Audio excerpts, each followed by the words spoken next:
Sant Mat. The objective of this module is to take the students to the religion of saints. That is, what it is, how did it evolve, what are the different periods in which it evolved, also the saints and their teachings in different periods. We also aim to bring to the students as to how the religion of saints has had its roots in India, its form and teachings today. संत में यार परघट है, इधर आओ यहाँ ढूंढो, तेरे दिल में छुपा बैठा, इधर आओ यहाँ ढूंढो. For centuries, the Indian subcontinent was submerged in a sea of superstition and Vedic Brahmanic rites, which later became a source of senseless rituals and a means for the Brahmins to fleece the ordinary man and thereby generate their own incomes.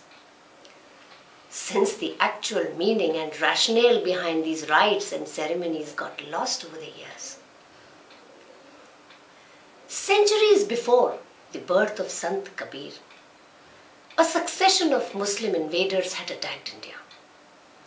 People were massacred, women and girls carried away, and cities razed to the ground.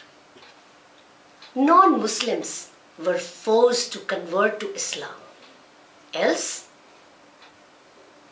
pay the heavy tax called jizya. Later the Mongol Sultan attacked Delhi and created hardship for both Hindus and Muslims. The religious leaders, instead of giving solace to the frightened people, thrust them into more superstition and ritualism. The sants, in the form of Kabir Das, Tulsi Das, and others, came to provide the much needed balm on the injured soul of the common man. The word sant in Hindi is believed to have developed from the word sat, meaning eternal or unspent. He santan sir taj kripala, he guru deen dayala, he samarath devan ke deva, he satguru pratipala, he santan sir taj kripala. In the Vedas, Sat means to speak of Brahma. In the Gita, all auspicious deeds done for the deliverance of the soul, such as yagna, dan and tap, were referred to as Sat, and freeing oneself from desires and hatred was the method of acquiring qualities of a saint. In Bharatwal's work on the origin and development of Nirgun Sant Sampradaya, the definition of Sant is he who has experienced the truth, who is calm and whose desires have been suppressed. The method adopted for sadhan by saints made the acquisition of spirituality and social achievements easier. The period of Bhakti Kal was also called Adikal. During the past 500 to 700 years, beginning with the advent of Sant Kabir, who is considered as the Adi Sant, founder of the Sant Mat tradition, there has been a succession of great saints whose teachings are uniform in nature and may collectively be called as the religion of saints. Kabir Sahab, Guru Nanak, Paltu Sahab, Jagjivan Sahab, Tulsi Sahab and Swamiji Maharaj are the saints in that tradition.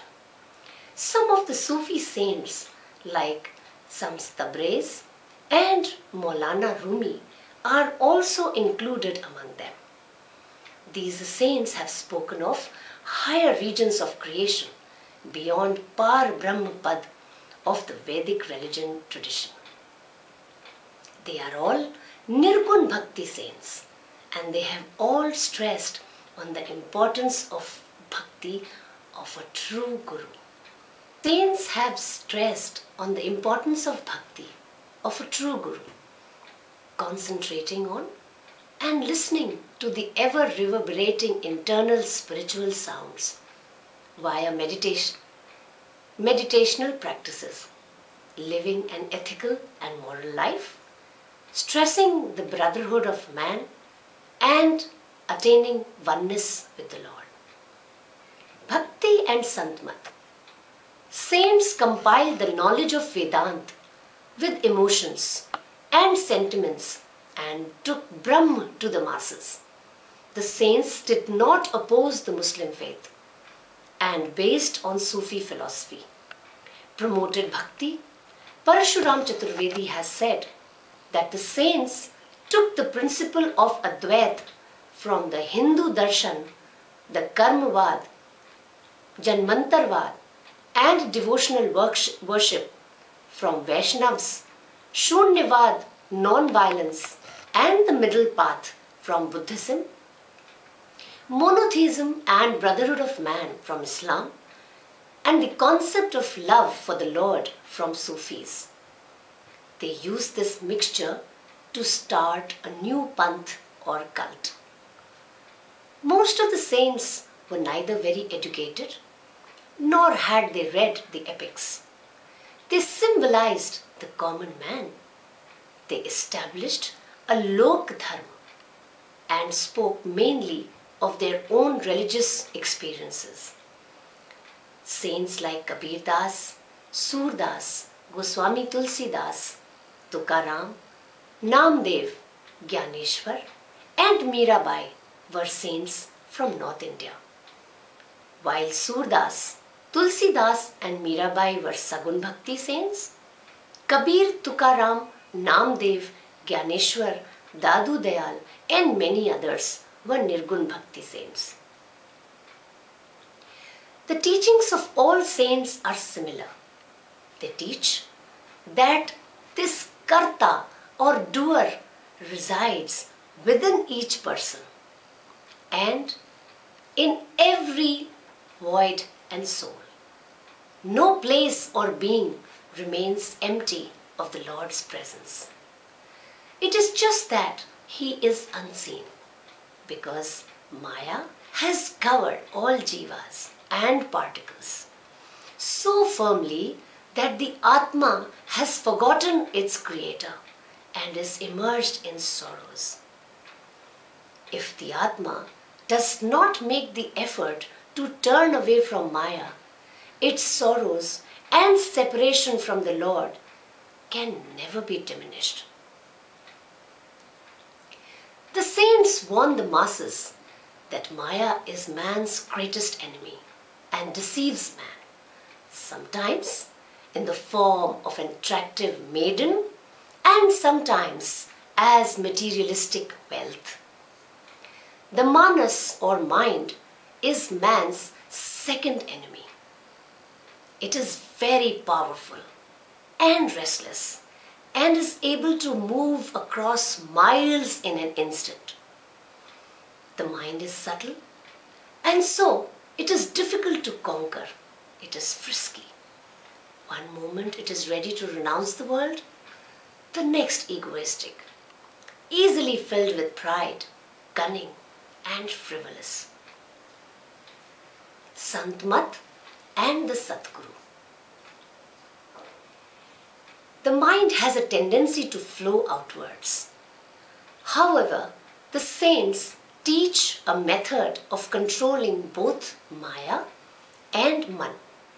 The method is to seek shelter in the feet of one's Satguru and to attach one's mind to the name or word as taught by the Satguru. The spiritual name resides within the Satguru at all times. So they are able to divert the mind and attention of their devotees and enjoin it with the name. When the devotee moves on the path taught by the Guru, he attains the state of meditation easily and is freed of the desires of the world.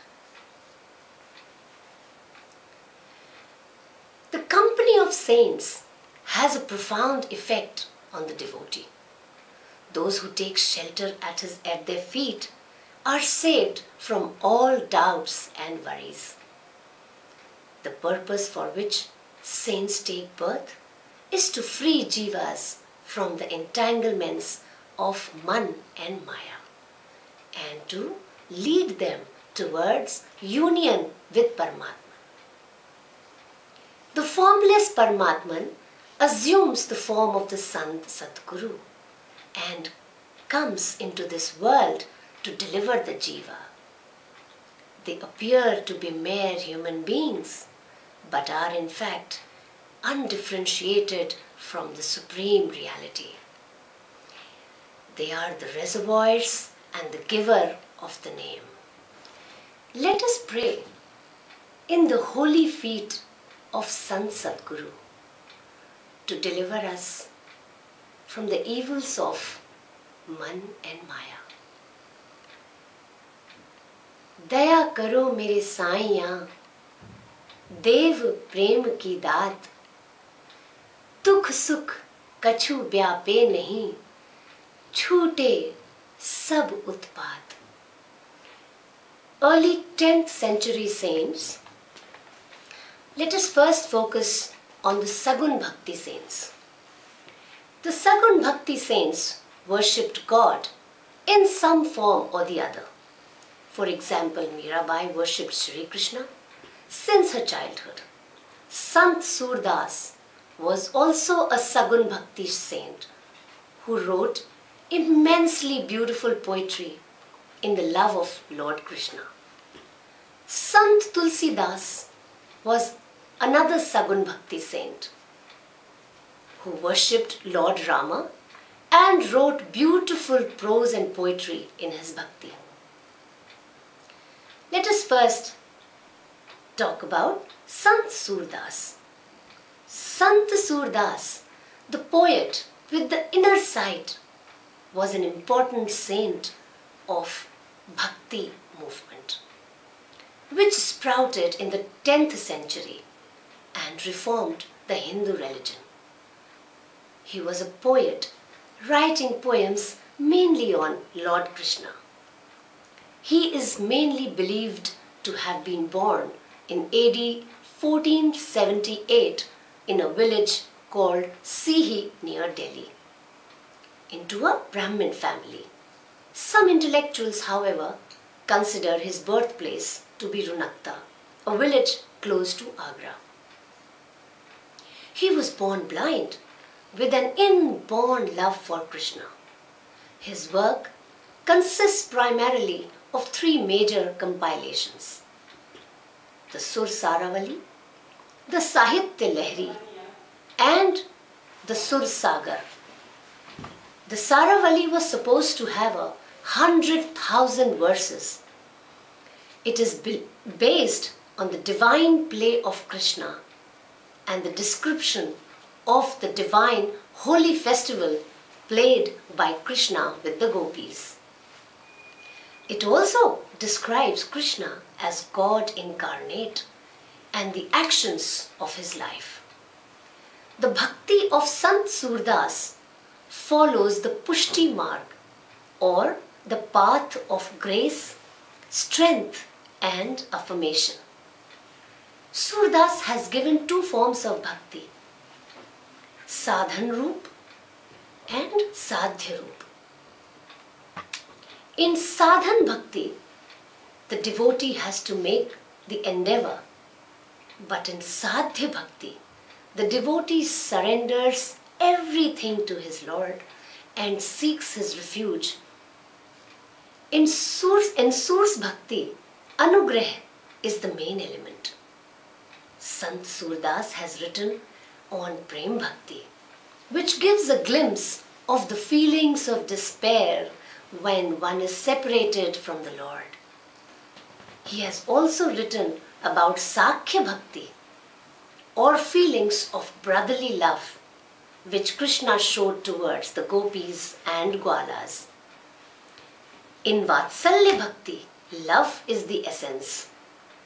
Here, he illustrates the love of Yashoda for her child Krishna, as well as the love of the other gopis who would wait for Krishna to come and break their matkis. Let's now see and talk about Sant Goswami Tulsidas. The birth of Sant Goswami Tulsidas has been a controversial issue. However, autobiographical accounts state that Sant Tulsidas was born in 1532 AD in Rajapur, in Banda district of Uttar Pradesh. His father was a Saryuparin Brahmin named Atma Ram Dubey, while his mother's name was Hulsi. Tulsi Ram, as he was called in childhood, was born under very unfavorable stars, known as Abhukt Mool. He did not cry at birth and had all 32 teeth. So, his own parents abandoned him. Baba Narhari Das brought him up and educated him. In reverence, Sant Tulsidas has taken the name of his guru in the opening lines of Ramcharitmanas. Tulsidas wrote 12 books. The most famous book, which is now considered an epic, was his Ramayan Ramcharitmanas. It is said that he wrote this book under the guidance of Hanuman. Ramayan is a union of bhakti, Gyan, Vairagya and society. It has beautiful couplets which are sung to a beautiful rhythm. Bandon Guru Pad Kanj, Kripa Sindhu Nar Roop Hari, Man Moha Tam Punj, Jasu Bachan Rabi Karnikar. This pad written by Goswami Tulsidas has been extracted from the Bal Kand of Ramcharitmanas. The poet describes Guru Mahima, or the glory of the Guru. Another important book written by Sant Tulsidas, which has a philosophical base, is Vinay Patrika. This book has couplets of prayer, that is Vinay, to Devis and Devtas. Sant Tulsidas left his mortal body and attained eternal bliss in 1623 AD at the age of 91 at Asighat in Varanasi. Mirabai, मैं तो गिरधर के रंग राती और मेरे तो गिरधर गोपाल दूसरो न कोई. The saint Mirabai was totally colored in the hues of love for Lord Krishna.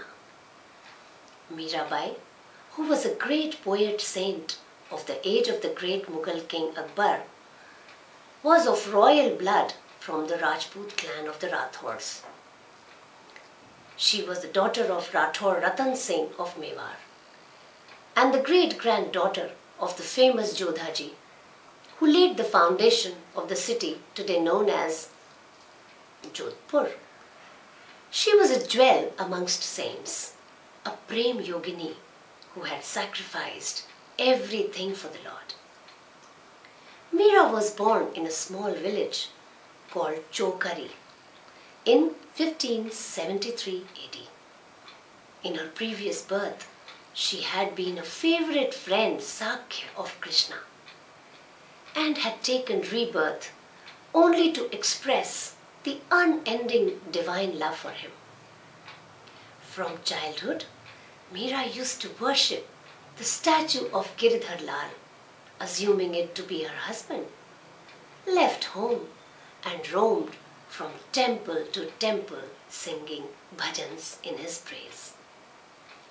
In the end, Meera, submerged in the divine love of Krishna, finally reached Dwarka, where she would dance every day in the temple of Sri Ranchod with ghungroos on her feet and kartals in her hands. The story, however, goes that while dancing in such a manner one day, she sank at the feet of the statue of the Lord and left for her heavenly abode. The gods had opened the doors and accepted her wholeheartedly. Some of Meera's famous compositions are Geet Govind, Tika, Rag Govind, Rag Sortha and Narsi Ji Ka Bhamara. Let us now focus on Nirgun Bhakti saints. Nirgun Bhakti saints regarded God or the Supreme Being as formless, that is, without attributes. They believed that God had to be experienced or realized, which means oneness with the Supreme Being. These saints taught that God is formless.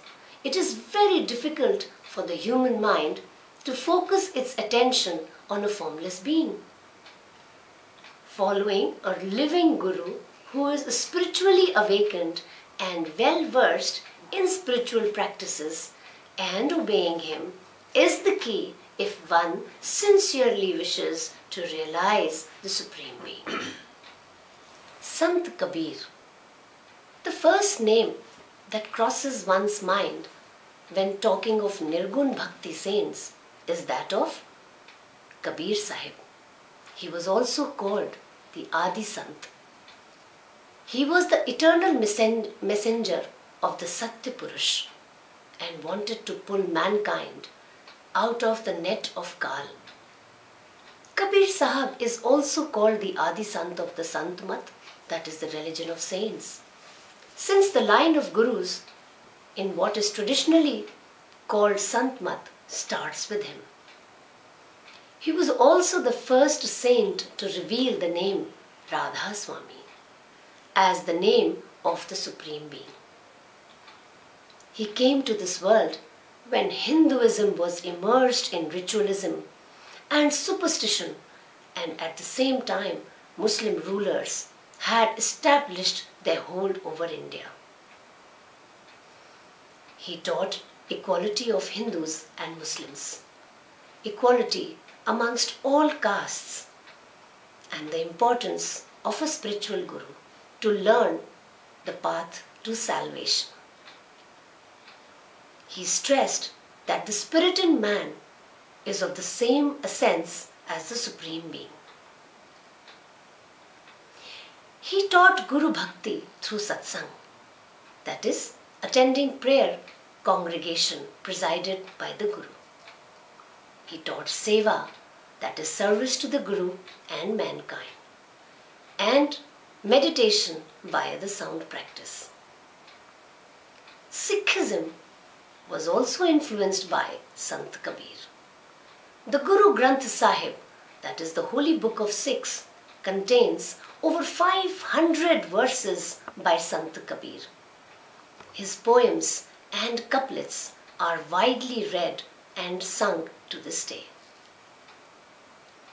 Kabir says he has no fear who has a guru to lead him to the shelter of safety. Sant Kabir speaks with the greatest reverence and prostrates before his guru, who is the master in the spiritual progress of a disciple. He says, it is the guru who reveals the absolute truth and makes one hear the anhad shabd, that is unstruck music.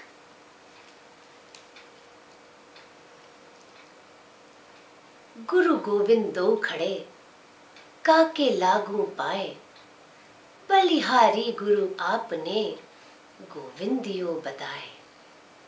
He says, Guru is the one who has shown me the path to God. Hence I prostrate before him first. Kabir also emphasizes on satsang of the Guru, seva and surat shabd yog as the path for salvation, and also realizing the ultimate truth. He says, साधन के सत्संग में रहे निस दिन भीना रे, शब्द में सुरत ऐसे बसे जैसे जल मीना रे।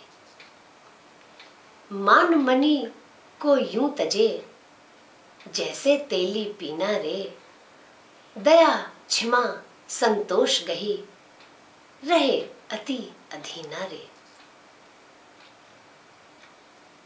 परमारथ में देत सिर कछु विलंब न कीना रे, कहीं कबीर मत भक्ति का परगट कह दीना रे। Sant Kabir conveys to the masses that the Surat Shabd Marg is the only way to attain the divine revelation of Satpurush. In this extract, he defines the path of bhakti and states that the true path of devotion is very subtle. It may be compared to a loosely knitted garment. The human body is the garment of the soul that does bhakti. However, the loose garment of the human body gets entangled in Maya and becomes impure. The path is said to be difficult because only when the bodily desires and mind are suppressed and controlled that one is able to move forward on this path.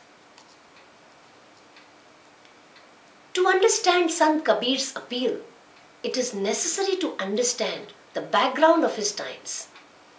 For centuries before his birth, a succession of Muslim invaders had attacked India.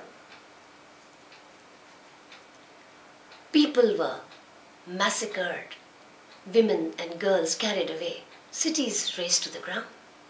Non-Muslims were forced to convert to Islam, as earlier told, or they were forced to pay the heavy tax called jizya. Even though the Mughal rule weakened during Sant Kabir's time and Hinduism flourished, but the religious leaders, instead of giving solace to the frightened people, thrust them more into superstition and irrelevant practices. People submitted to this out of fear and a desire for salvation. Life of Sant Kabir. It is said that Kabir Sahib was born in 1440 AD. According to a legend, a disciple of Ramanand, the saint who later became Kabir Sahib's guru, saw a strange light come down at Leher Talao, near Banaras, now Varanasi. He told Ramanand about this and was told that a great saint was born. Neeru, a Muslim weaver who was at that moment walking by the lake, saw the beautiful child floating on a lotus leaf and suggested to his wife, Nima, that they adopt the child as they had no children. This baby, which they brought up as their own child, was named Kabir. Many legends of Kabir's childhood are prevalent even today. At the age of 5, Kabir Sahib began to sing divine songs and to utter the holy names Ram Ram and Hari Hari. When the Muslims called him kafir or non-believer, he told them to look at their own disbelief in Allah. When the Brahmins reproached him for following the Muslim faith, he said that his tongue was Vishnu, his eyes were Narayan, and in his heart dwelt Govinda. Sant Kabir had strong spiritual tendencies and a generous heart ever since youth. As a child, he was spiritually inclined, and as he grew up into a young man, he became more spiritually inclined. He would suddenly stop all work to sit in meditation, which meant a loss of precious working hours. Sant Kabir led a householder's life. He is said to have married Loy, who later became his disciple. Loy was the adopted daughter of Bairagi, who had found her on a river bank. Kabir Sahib is said to have two adopted children, Kamal and Kamali. Kabir Sahib's Guru. Kabir Sahib shows great respect for the Guru or Master who helps the spiritual progress of a disciple. He asserts, if the Lord and the Guru stand in front of us, both at the same time, at whose feet should we prostrate ourselves? He falls at the feet of the Guru, who has shown us the Lord, whom we would not have known without the Guru's grace. Ramanand, his Guru, was a Vaishnavite Brahmin, ascetic who lived in Banaras about the same time as Kabir Sahib. Since Kabir Sahib was a non-Hindu, there was no chance of his being accepted as the Guru's disciple. So he lay on the steps that led down to the banks of the Ganges. Early next morning, as the Guru was coming down to bathe, his foot fell on the sleeping Kabir Sahib. As a reflex, Ramanand called out Ram Ram, which was actually the mantra he gave to his disciples at the time of initiation. From the next day, Kabir Sahib began to attend the Guru's discourses, saying that he had been initiated by the Guru himself. In this way, he became Ramanand's disciple. Kabir reached the highest stage of spiritual progress soon after receiving initiation from his Guru. Making no secret of his spiritual position, Kabir Sahib has written in one of his poems that he has been coming to this earth and taking souls back to the Lord for ages. Kabir Sahib's mystic teachings began to have an impact on Ramanand. And later in his life, it is said that Ramanand became Kabir Sahib's disciple. Disciples of Kabir Sahib. Two famous disciples of Kabir Sahib were Dharamdas and Ibrahim ibn Adham, the king of Bukhar. Dharamdas, who was a staunch devotee of idol worship, underwent a total transformation on becoming Kabir Sahib's disciple. Teachings of Sant Kabir. The core of the teachings of Kabir Sahib is the worship of the name of the Lord. The word or name is omnipresent and omnipotent. It existed before creation. The only elixir or ambrosia of life is the name of God or the Shabd. Truth refers to the word or name because it has always existed and will never change. It gives them immortality because it takes them beyond the wheel of birth and death. Freedom from rebirth can be attained only through initiation and guidance of a true master. According to Kabir Sahib's mysticism, the science of searching for God within one's own body.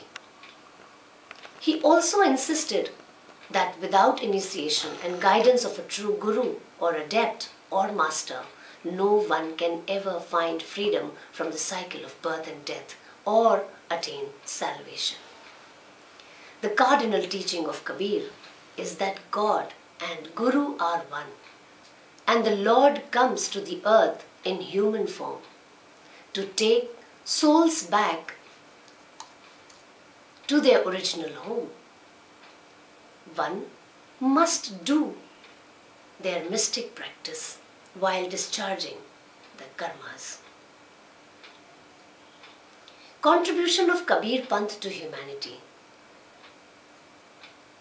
The teachings of Kabir lay stress on equality of all mankind. It emphasizes on the brotherhood of man. It lays importance on values like truth, non-violence, satisfaction, tolerance, love, good behavior and welfare of others. It accepts bhakti while living a domestic life. Teaches Guru Bhakti through Surat Shabd Yog, or meditation in which concentration of attention is unified with a mystical sound, like Om, Soham and Radha Swami, at the certain nerve centers within the brain. And he also emphasized on Seva and Satsang. Kabir Panth defines man as a microcosm of the macrocosm universe, allows people of different religions to practice their own religion, encouraged socialism, which ignited the spark of independence, stands like a divine pillar of spirituality today. Sant Mat has awakened the intellect of common masses, encouraged people to rebel against evil social norms. Sant Kabir Panth has given us pathfinders and visionaries. Kabir Sahab was an oral poet whose works were written down by others. His oral traditions have flourished for more than 500 years, producing a rich array of musical forms, folk and classical, in countless local dialects and regional styles. The Bijak is the sacred book of the Kabir Panth, devoted to Kabir Sahab's teachings. The Bijak includes 3 main sections called Ramayani, Shabd and Sakhi, and a 4th section containing miscellaneous folk song forms. Sant Namdev, another Nirgun Bhakti saint. Sant Namdev is one of the earlier North Indian saints whose compositions are available to us. He was the saint of Maharashtra and by profession a tailor. According to one of his abhangas, he was born in Maharashtra in 1270 AD. His father's name was Damaset and his mother was Gunai. He was born in a village called Narsi Bamni, and from childhood he showed great interest towards religion. By birth he was a Vitthal Bhakt. His childhood antics clearly showed that this was no ordinary child. Sant Namdev wrote much of this poetry in Hindi and Marathi. He was also the propagator saint of the Barkari Sampradaya, spreading and propagating his faith from Punjab to the whole of North India. He made a creditable effort to bring together the Sagun and Nirgun Sampradayas and also to enjoin the Hindu and Muslim faiths. Sant Namdev's collection of Hindi poetry is present in the Granth Sahib. In his youth, he was a Sagun Bhakt, but later he became a Nirgun Upasak because of the influence of Nirgun Panth. He spent nearly 50 years of his life touring the north of India and finally settled in the Gurdaspur district of Punjab. He spent the next 18 years in Ghuman, as the village was called, in meditation and singing hymns, also teaching people the importance of Shabdamar.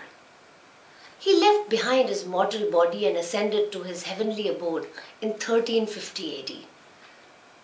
Sant Namdev spread his devotional, spiritual and philosophical ideas to the masses through the medium of a Kirtan Sanstha that he had established. He was therefore called Kutumb Kavi because his Kirtans had a great impact on people and large families began to devote time to Kirtan. He gave the message of true devotion to God. This made him a very popular poet, saint. He had several Punjabi students as his disciples. Sant Namdev must also be given credit for the teaching he did to North Indians, that is, of Ishwarvad, and removing narrowness of casteism. His works exhibit the Nirgun form of Brahma, Advaitvad, meditation of the holy name, emotions of the servant for his master, reforms of society and mysticism. Traces of Hatha Yoga are also found in his poetry. Sant Namdev holds an important place in the progress of the Bhakti movement. We now come to next saint, that is Paltu Sahab. The revered Satguru of Paltu Sahab gave him the name Paltu. On being initiated by his Guru and after attaining the word or naam from him, Paltu's spirit and tendencies turned completely inwards towards the spiritual regions. His Guru was so pleased to see this and remarked, "Ye to Paltu ban gaya," meaning that this man has turned around completely. Since then, Paltu became known by this name, and people never came to know his real name. Paltu Sahab's brother became famous by the name of Paltu Prasad and wrote a book called Bhajanamali, which clarifies many aspects of Paltu Sahab's life. From the book it appears that Paltu Sahab was born in a village near Ayodhya in Uttar Pradesh. He was born into a Baniya family. Paltu Sahab and Surat Shabd Marg. Other writers state his date of birth to be 1710 AD, although there are differences of opinion regarding this. Paltu Sahab got the name from Sant Gobind Sahab and reached the ultimate truth. This appears to be true because Paltu Sahab has taken the name of his Sadguru at several places in his poetry. To attain such spiritual heights and true bhakti of Sadguru, Paltu Sahab had to conquer his mind. Describing this battle, he states that each one has to fight this battle to walk on the path of Surat Shabd Marg, because the mind flits from one thing to another. One moment it wants to attain God, and the next moment it is looking for materialistic pleasures. So the only way to elude this dangerous mind is to take refuge in the Sadguru's feet. Early in life, Paltu Sahab was proclaimed a Sadguru himself. People came from afar to attend his satsang. He showed impartial love towards people of all religions and castes. In one of his works, he has said that the Muslims and Hindus are my seasonal crops of Rabi and Kharif. They are both my assets and given gifts by the Supreme Lord. Paltu Sahab believed that he was a flower in the garden of the Lord, and his mission was to remove differences of caste and religion and teach people that only humility and true bhakti can help one to meet the Lord. He gave examples of great saints who were born into low caste families. Paltu Sahab was a householder, yet a Mahatma. He was married and also had children. He was a businessman, but he earned an honest living, controlled his desires, and was never overtaken by avarice. He served people without desire for personal gains. He said that the saints had the wealth of Satnam, after getting which there is no need for other wealth. They are truly satisfied and have no desire for worldly possessions. Saints live only on their own earnings and preach only what they have experienced themselves. They are undifferentiated from the Paramatma and reside in the regions beyond the three gunas, five tattva, Brahma, Vishnu, Mahesh, Man and Maya. They are not separated from the Paramatma. At any moment, they are perceived form of the esoteric Lord. Paltu Sahab explained to people the worthlessness of idol worship and going on pilgrimages, saying that the word or naam cleanses the people of their sins and helps one to attain the Lord. He revolted against casteism, idol worship, and criticized the ritualistic Pandits and Brahmins. The result was that Paltu became the enemy of the Purohit or the priestly class of all religions. But young and old, all became his devout followers. By repeating the name as taught, the people were getting freed from the influence of the three gunas and were following the path of true renunciation. The Purohit or priestly class and even businessmen could not tolerate his popularity. They tried to harm him in many ways. One day, they set fire to his hut and burnt Paltu Sahab. It is said that Paltu Sahab died in 1780 AD. Paltu Sahab's works. Kyun tu phire bhulani? Why do you go about crying, O Lord, when the Lord is so nigh unto thee? Paltu Sahab here, in storming the body fortress, Kundali 258 describes the radical change that comes in a disciple after he has vanquished the evil forces within him. And this has been made possible only with the help of the Master. Ye to ghar hai prem ka. This is the abode of love, not the home of thy aunt. Ye to ghar hai prem ka, khala ka ghar nahi. He wrote many forms of poetry and through his works had all the qualities of good poetry. Their real importance was in the spiritual message they conveyed. He wrote in simple and powerful manner, conveying his teachings to the masses so that common man and intellectuals could understand his teachings. His famous works were Kakahara and Baramasa. These were very popular as they were sung. He also wrote poetry called Ulat Basi, which appears to be useless and wrong but actually explains esoteric truths. Each word of Paltu Sahib's poetry is invaluable. Each poem is full of mystic and emotion. Let us now see Jagjivan Sahab's history. Jagjivan Sahab was a Kshatriya by caste and was born in a village near Barabanki in Uttar Pradesh. His birth took place in the beginning of the 18th century.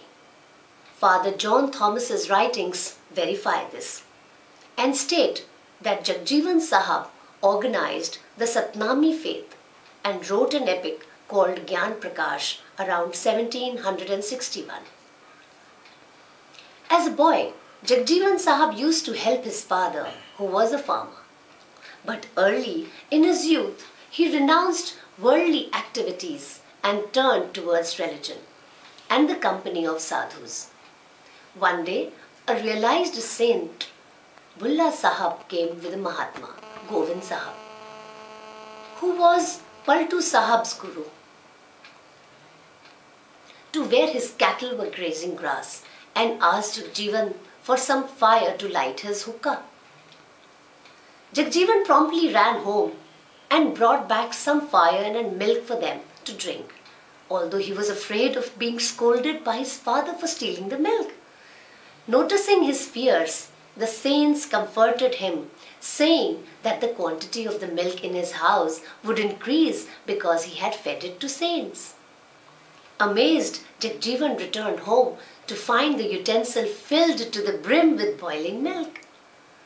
Jagjivan Sahab ran back after the saints and requested them to initiate him by giving him the Guru Mantra and making him their disciple. Bulla Sahab replied that it was not essential to perform the ritual of whispering the mantra into his ear. He cast his merciful drishti on Jagjivan Sahab. And from that moment, the latter was filled with love and longing for the Lord. Bulla Sahab then clarified that they had only come to make Jagjivan Sahab aware that he was a great practitioner in his previous birth, and with a little more effort in this life, his deliverance would be complete, and he would complete his yoga. Jagjivan Sahab prayed that they give him some sign of their remembrance. Then both Bulla Sahab and Govind Sahab broke off a thread from their hookahs. Bulla Sahab a black one and Govind Sahab gave him a white one and tied it on the right wrist of Jagjivan Sahab. The Jagjivan Panthis, who are called Satnamis, continue to perform this ritual, and this black and white thread is called Andu. After this, Jagjivan Sahab gave up all thoughts of body and mind and got engrossed in meditation, spiritual practices and devotion, abhyas and bhakti. People began to come from afar to have his darshan and hear his teachings. The villagers became jealous of his popularity and began to trouble him in every possible manner. To become free of these people, Jagjivan Sahab left his village Sardaha and began to live in Kotwa. It is said that soon after he left, the Sardaha village was swept away by the flooded Sarju river. Jagjivan Sahab left for his heavenly abode around 1768. His teachings were invaluable, immersed in humility, insight and love. Studying his teachings fills the heart with love and devotion. His Bani is as soft and humble as that of his Guru Bulla Sahab. Jagjivan Sahab spoke of the advantages of vegetarianism. His Panthis, however, are averse to brinjals. There is a story behind it. Let's go on to Jagjivan Sahab's works. Jagjivan Sahab compiled several works such as Shabd Sagar, Gyan Prakash and Mahapralay. Shabd Sagar is a very interesting epic written in two parts. Gyan Prakash is said to impart esoteric knowledge in the form of a dialogue between Mahadev and Parvati. Mahapralay is about the true Bhakt who lives amidst all yet remains detached, is neither born nor dies, is not affected by joys or sorrows, justice or injustice. Tulsi Sahab, the saint of Hathras. Tulsi Sahab voluntarily renounced princely heritage and adopted a life devoted to spiritual pursuits, lending a romantic interest to his life story. Yeh tan durlabh dev ko. The human form is a rare privilege to be endowed with. The human form for which even gods and angels pine. It is only in human form, emphasizes Tulsi Sahab, that deliverance from the cycle of birth and death can be obtained. Chale jaat nar bhool. This piece emphasizes the role of the spiritual master. Without the help of a spiritual guide, man would continue to stumble in ignorance. the mystery of the universe cannot be unraveled. दिल का हुजरा साफ कर जाना के आने के लिए. The account of Tulsi Sahib's life is based on his various works. According to Tulsi Sahib's Ratan Sagar, 1909, he came from a noble Brahmin family. In Ghat Ramayana, 1911, the biographical note says that he was born in 1763 AD. He was the eldest son of the Peshwa of Pune. His name was Shyam Rao. He was married at an early age to a girl called Lakshmi Bai, much against his wishes. He had one son through marriage. Shyam Rao wandered for many years in forests, mountains, towns and cities, and finally settled in Hathras. Here he came to be called Tulsi Sahib. Since he came from the south, he was popularly known as Dakhni Baba, which means sage from the south. Tulsi Sahib and Sant Mat. In Sant Mat, or the religion of saints, a master is essential for a disciple and also indispensable all through his spiritual journey.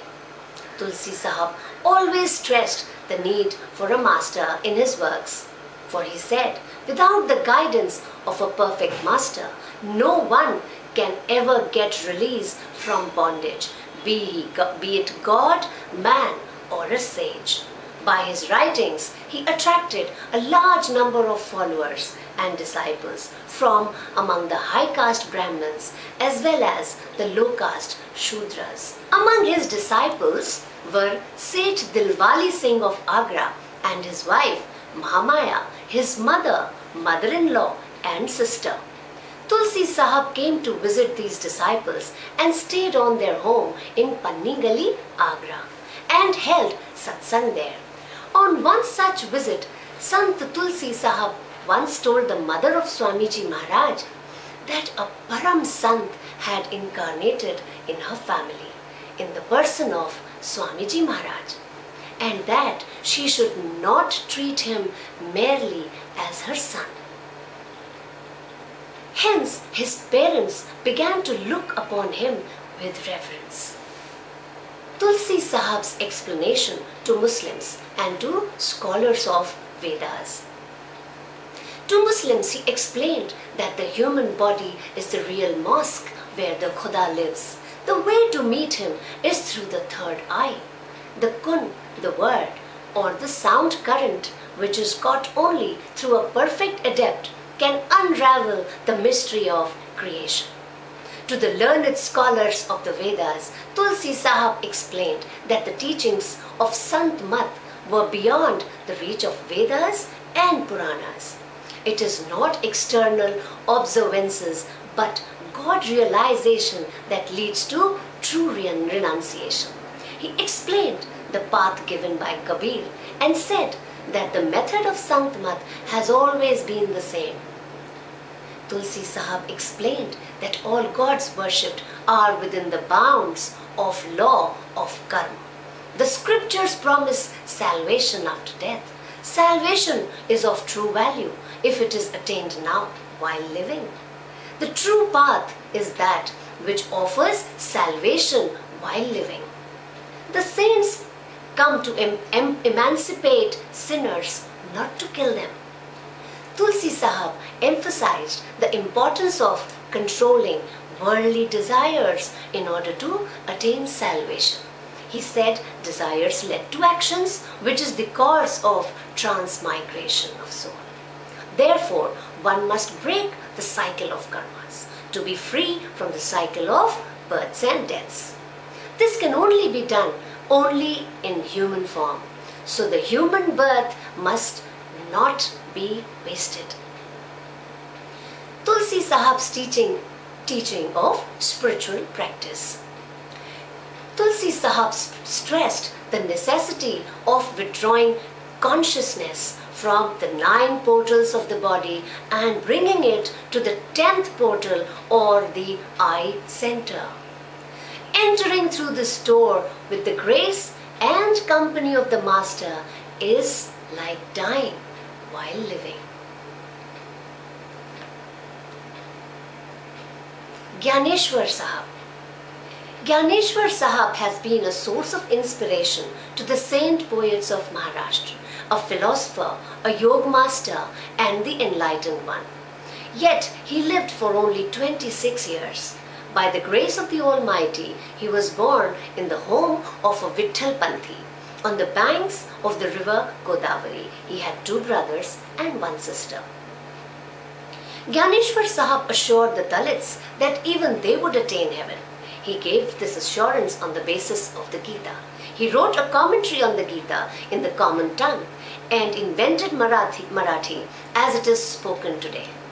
The 2 main books that he wrote are the Gyaneshwari and the Amrita Numbhava. The first is the commentary on the Gita.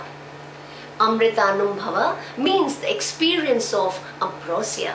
It is an outpouring of devotion to the God. Gyaneshwar Sahab had a highly philosophic mind. Raidas Sahab. The biography of Raidas Sahab is shrouded in mystery. Sources of information about his life are his own poems and works of his contemporaries, as well as historical personages who have come into his contact. It is said that Raidas Sahab was probably born around 1414. His own verses give indication of his birth. O fellow gentry, I am renowned as belonging to the caste of cobblers. My sub-caste is Kuta Bandhala, and men of my caste still carry dead cattle in the outskirts of Benares. Raidas Sahab was content with this also.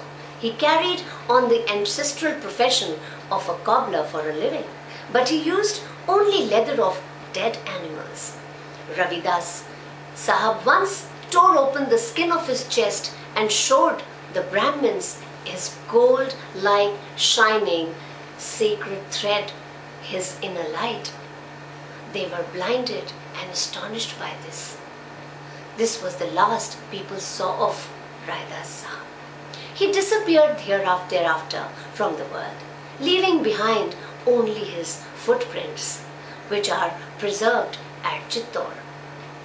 However, some believe that this is not true, and Ravidas Sahab lived his last years at Varanasi, dying a natural death in 1540 at 126 years of age. Raidas Sahab, although from a low caste, preached his message fearlessly to all. The impact of this on the ritual-oriented and class-ridden society was that all contemporaries began to revere him. He is respectfully referred to as a saint along with Kabir, Nanak, Dadu, Tukaram, Paltu and others. Dadu Dayal Sahab. Dadu Sahab was born in 1544 in the Jaipur region of Rajasthan. Dadu Sahab's father's name was Lodhi Ram Nagar and his mother's name was Basi. He was found floating on lotus leaves on the Sabarmati river. His name had the meaning, brother, the compassionate one. He was called Dadu, the giver, as he had a habit of giving away his belongings. Dadu Sahab was born in a poor artisan home and was a carder by profession. His wife's name was Hawa, and he had 2 sons and 2 daughters. Dadu Sahab's guru was Brahmanand, whom he first met at the age of 11, when the guru placed his hand on his head and blessed him. 7 years later, a turning point came into his life, and the guru told him to visit different places and impart esoteric wisdom to devout persons. His entire life thereafter was spent in practicing intensive meditation and wandering from place to place, increasing disciples. His group of followers fondly called him Dadu Sahab, and soon his teachings were collectively called Dadu Panth. The organization collected songs of other North Indian saints as well. Dadu Sahab's poetry was recorded by his follower Rajab, while Janagopal wrote his biography. Dadu Sahab had a good knowledge of Gujarati, Persian and Sanskrit. but the grandeur and appeal of his poetry is due to the inner spiritual experience from which his words flowed. The essence of his teachings was that human life provides the only opportunity to escape the cycle of births and deaths. It is a priceless gift offered for God realization and is totally wasted if one fails to accomplish this basic purpose. God lives within us. It is the mind or ego which separates God from the self. Therefore, the mind should be controlled through devotion to Naam. This can be obtained only from a perfect living master. By practicing his teachings and living accordingly, one is united with God. The entire creation of God, encompassing many regions of splendor, are within man himself. And only with the help of a living perfect master can man see them within himself and know the secret of how the macrocosm is contained within the microcosm. All rituals are perversions of true inner spiritual practices. Paltu Sahab, Jagjeevan Sahab and Tulsi Sahab are considered saints in the Bhakti tradition. Although they were born after Kabir Sahab's departure, they maintained the Bhakti tradition of saints and presented a living example of leading the life of a householder while working towards spiritual progress. Like Kabir Sahab, they stressed devotion to a living Guru. Tulsi Sahab is said to be the first one to use the term sant to stress the basic unity or commonality of teachings of all the saints. Jagjeevan Sahab spoke of advantages of being a vegetarian. His compositions and teachings were shining examples of humility, insight and love. Guru Nanak and Sikhism. Sikhism has its beginnings at the period of time when fulfillment of individual aspirations harmonized with social and historical circumstances in such a way that a new and distinctive religious doctrine came into being and acquired permanence. The event was the life of Guru Nanak, the founder Guru of the Sikh faith. Guru Nanak is viewed by the Sikhs with a certain mystique as the preacher of the new gospel, the founder of a new faith, and a perfect example of piety and devotion. Though this stops short of worship, for a full understanding of the teachings of Guru Nanak and their profound effect on his followers, it will be of help to see them in the social perspective of 15th century India. Guru Nanak's life and times 1469 to 22/9/1539. Nanak was born on 15th April 1469 at Talwandi in the Sheikhupura Tehsil of Lahore district of West Punjab, which is now in Pakistan, and its name has been changed to Nankana Sahab. Nanak could compose devotional songs extempore with a depth of meaning in the local, regional language and sang them with such intensity that he would go into a trance. He had a melodious voice and he used his songs as Sufis for spreading his religious ideas among the uneducated masses of India. His Muslim friend named Mardana, who was an accomplished rabba player, gave him accompaniment. His attitude towards his life soon changed and he was mostly found deep in meditation or at times crying, saying that his malady was due to separation from the Lord. He married Sulakhani and had two sons, Sri Chand and Lakshmi Chand. Nanak believed that marriage could not interfere with one's spiritual life. Enlightenment of Guru Nanak, fatherhood of God and brotherhood of man. Nanak went to the river for a morning dip every day. One day, when he went for his usual bath, he did not come out of the river. After 3 days, he appeared and after remaining silent for a long time, he said that there was no Hindu or Muslim, and each one must labor to earn and share one's earnings with others. Thus Nanak was enlightened at the age of about 30 in 1500 AD. It was also the time when the intolerable rule of Sikandar Lodi started. Nanak travelled far and wide to spread his gospel. He travelled all over India and to Sri Lanka and across the Himalayas to West Asia. He set up a network of manjis all over India. Teachings of Guru Nanak. Guru Nanak tried to guide the suffering humanity. It was as if Sikh movement revived the degraded spirit of the entire population of caste-ridden and ritualistic Hindus who had lost a sense of direction. The average man was sick of Brahmanical domination on one hand and the treatment by the Mughals and Afghans on the other.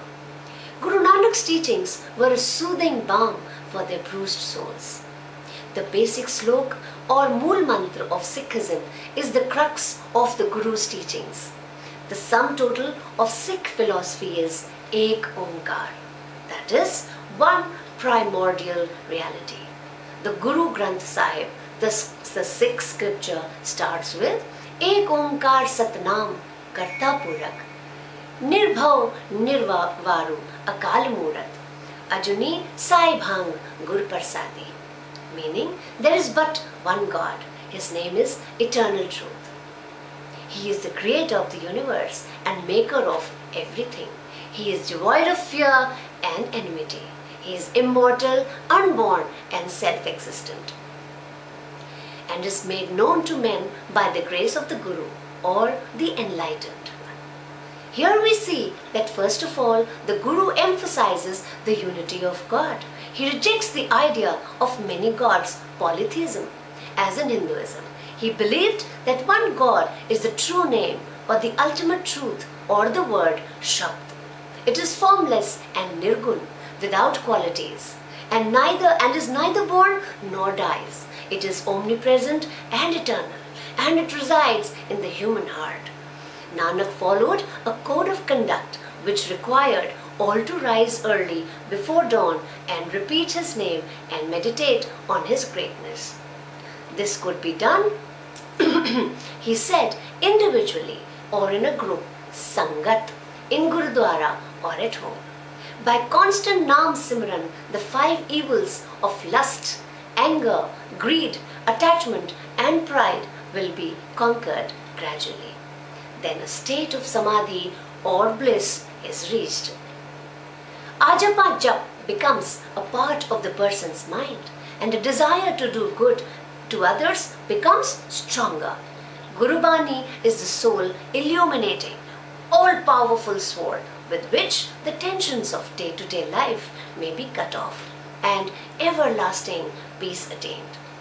Sikhism grew out of the Sant tradition in a general northwest Indian environment of religious variety in a basically Hindu cultural context. Sikh theology possesses coherence unique to the Sant tradition. Its ethics are based upon living as a householder, grihastha, and serving one's fellow men, and its rituals and festivals owe their origin to the men through whom the word of God was revealed. In the social conditions in India, during the 15th century, Guru Nanak's teachings were viewed as a viable alternative, free from dogma that plagued Hinduism. Nanak taught through devotional songs and he travelled to all parts of India. He encouraged followers to lead a householder's life. The primary elements of Sikh philosophy were the belief in one God, equality of all the castes, and service to mankind. Becoming aware that the inner self is a part of God, repetition of the holy name and meditational practices were key elements of the path to salvation.